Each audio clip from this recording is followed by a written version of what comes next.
داعش نزیکەی 40 بۆمب ئاراستەی ناحیەی تازەی باشووری کەرکووک دەکات کە بە وتەی بەرپرسانی ناوچەکە بۆمبەکان مادەی کیمیاویان پێوە بووە و ژمارەیەکی زۆر لە دانیشتوانی ناوچەکە ڕەوانەی نەخۆشخانە کراون بەهۆی کاریگەربوونی بۆمبەکان لەسەریان. هذا الصاروخ من وقع ريحة كريهة. ئەم موشەکە کە دای بە زەویدا بۆنێکی ناخۆشی بڵاو کردەوە. من وەک کەسێکی سەربازی بۆنی وا ناخۆشم هەرگیز نەکردووە. ئەم بۆنە ناخۆشە زیانی پێگەیاندین. خودی خۆشم دوو جار لە نەخۆشخانە کەوتم.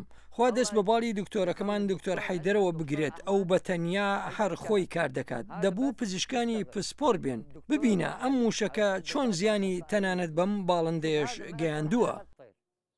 بەهۆی بۆنی شوێن بۆمبەکانەوە ژمارەیەک خێزان ماڵەکانیان چۆڵ کردووە و ئەوانەشی کە لە ناحیەکەدا ماونەتەوە دەمامک بەکار دەهێنن.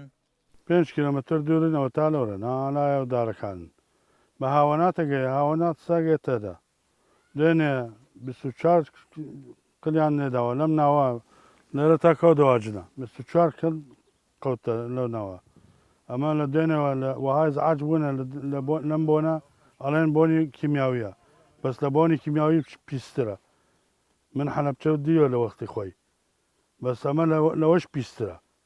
ناحیەی تازە 99% دانیشتوانەکەی تورکمانی شیعە مەزهەبن بۆیە ناوبەناو لەلایەن داعشەوە دەکرێنە ئامانج و بۆمباران دەکرێن. دوونە سەعات 11 و تیمێکی ئەڵمانی هات بۆ ئێرە بۆ لێکۆڵێنەوەی کە تەکید بکەینەوە کە ئەم ئەسلحەیە کیمیاوی بووە یان چی بووە. فعلا تیمێکی ئەڵمانی هات لە 4 نەفەر پێک هات بوون. ئەموو خۆم لەگەڵیان بوومەوە ڕۆژتمە بردمە بۆ ماڵەکان کە ئەو کاتشە ساڕخۆنە کەوت بوو بە جیهاز فەحسیان کرد تەکیدیان کرد دەرکەوت غازی فسفۆرە و تۆزکش غازی خەردار لەگەڵ تێکەلیان کردووە و ئەوە ئەسلحەیەکی محرەم دووەلیان کە بەکارهێناوە.